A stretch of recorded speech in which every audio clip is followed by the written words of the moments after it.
Hi all, welcome back to our channel. ഇന്ന് നമുക്ക് pineapple വെച്ചിട്ടുള്ള ഒരു അടിപൊളി റെസിപ്പി തയ്യാറാക്കി നോക്കാം. നമ്മളെ പറമ്പിലൊക്കെ പൈനാപ്പിൾ നന്നായിട്ട് ഉണ്ടായിരിക്കുന്ന സമയമാണല്ലോ ഇപ്പോൾ.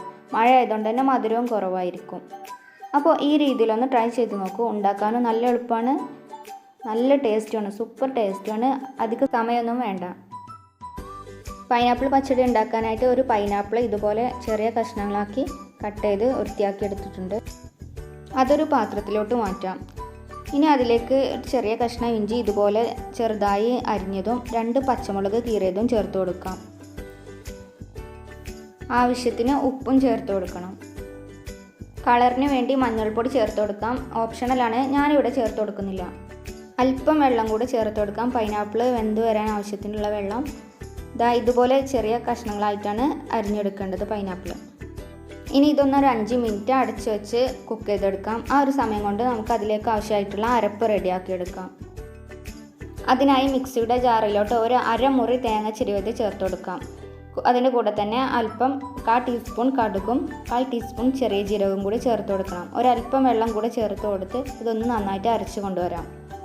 തേങ്ങ അരച്ചത് പൈനാപ്പിളിലോട്ട് ചേർത്ത് കൊടുത്ത് നന്നായിട്ടൊന്ന് മിക്സ് ചെയ്തെടുക്കണം.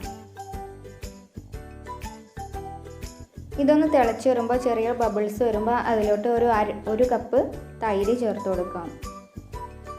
തൈര് ചേർത്തതിന് ശേഷം അധികം നേരം കുക്ക് ചെയ്തെടുക്കരുത്. ഒരു 1/2 ടീസ്പൂൺ പഞ്ചസാര കൂടെ ചേർത്ത് കൊടുത്ത് ഫ്ലെയിം ഓഫ് ചെയ്യാം. എല്ലാ ഇൻഗ്രീഡിയൻസിൻ്റെയും കറക്റ്റ് മെഷർമെൻറ്റ് ഡിസ്ക്രിപ്ഷനിൽ കൊടുത്തിട്ടുണ്ട്.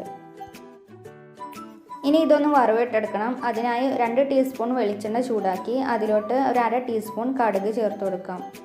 കടുക് പൊട്ടിയതിന് ശേഷം 2-3 വറ്റൽമുളകും കുറച്ച് കറിവേപ്പിലയും കൂടി ചേർത്ത് ഇളക്കി പൈനാപ്പിളിലോട്ട് ഒഴിക്കാം.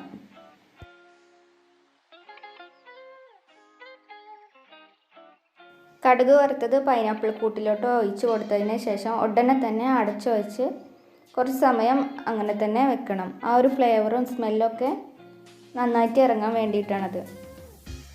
ഇപ്പോൾ നമ്മളെ പൈനാപ്പിൾ പച്ചടി അടിപൊളിയായിട്ട് തന്നെ സെറ്റായി വന്നിട്ടുണ്ട്. ചോറിൻ്റെ കൂടെയൊക്കെയുള്ള ബെസ്റ്റ് കോമ്പിനേഷനാണ്. ഈ ഒരു പച്ചടി ഉണ്ടെങ്കിൽ വേറെ കറിൻ്റെ ആവശ്യം തന്നെ ഇല്ല. സദ്യയിൽ ഒഴിച്ചു കൂടാനാവാത്തൊരു വിഭവം കൂടിയാണിത്. പൈനാപ്പിളിൽ തൈര് ചേർത്തതും കൂടെ ആകുമ്പോൾ ആ ഉപ്പിലിട്ടതിൻ്റെ ഒക്കെ ടേസ്റ്റ് വരും. അതിൻ്റെ കൂടെ തന്നെ തേങ്ങ അരച്ചതും കടുക് വറുത്തതിൻ്റെയൊക്കെ ഒരു ഫ്ലേവർ വരുമ്പോൾ ഒരു സൂപ്പർ ടേസ്റ്റായി മാറുകയാണ്. അപ്പോൾ എല്ലാവരും ഒന്ന് ട്രൈ ചെയ്ത് നോക്കൂ. ട്രൈ ചെയ്ത് നോക്കിയിട്ട് അഭിപ്രായങ്ങളൊക്കെ കമൻറ്റ് ചെയ്യും. ഇപ്പോൾ നമ്മളെ പറമ്പിലൊക്കെ ധാരാളം പൈനാപ്പിൾ ഉണ്ടായിരിക്കുന്ന സമയമാണല്ലോ. അപ്പോൾ പറ്റുന്നവരൊക്കെ ഒന്ന് ട്രൈ ചെയ്ത് നോക്കാം. അടുത്തൊരു റെസിപ്പിയുമായി വരുന്നത് വരേക്കും take care, bye. Thanks for watching.